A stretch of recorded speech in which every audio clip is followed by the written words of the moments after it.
I think we all know wars like World War One, World War Two, the Vietnam War, and the Gulf War. But do you know about the Great Emu War? No? Alright, I'll explain it then. Our story begins in Australia, home to countless slang words. The year is 1932. Most of the Australian veterans who fought in World War One were given land by the government so they could become farmers. But their lives were hard, as the Australian soil was not ideal for crop growth due to low levels of nutrients and minerals. And the Great Depression was happening at that time, so that made the farmers' lives 10 times worse.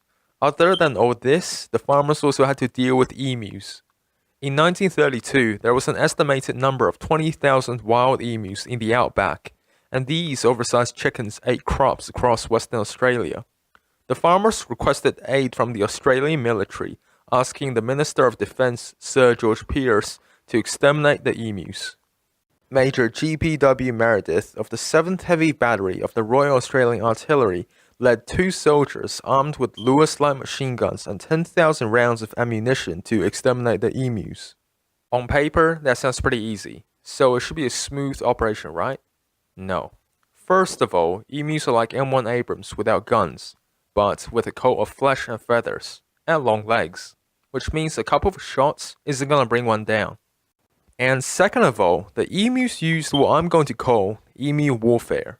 When a herd of emus sensed danger, such as incoming gunfire from the soldiers, they would separate into smaller individual groups called mobs.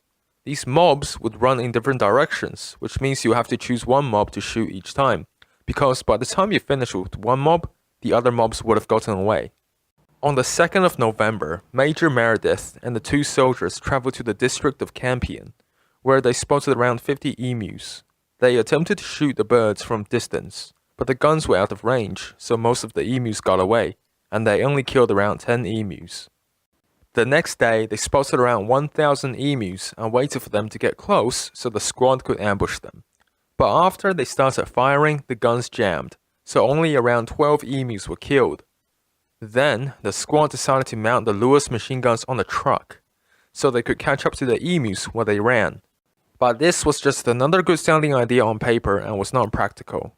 The ride was extremely bumpy, so it was quite difficult to aim and get clear shots on the emus. The idea came to a stop after an emu crashed into the steering wheel.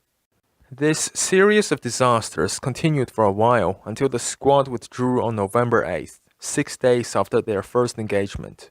By this time, they had used up 2,500 rounds of ammunition but only killed around 200 emus, which had little to no effect on the emus destroying crops across Western Australia.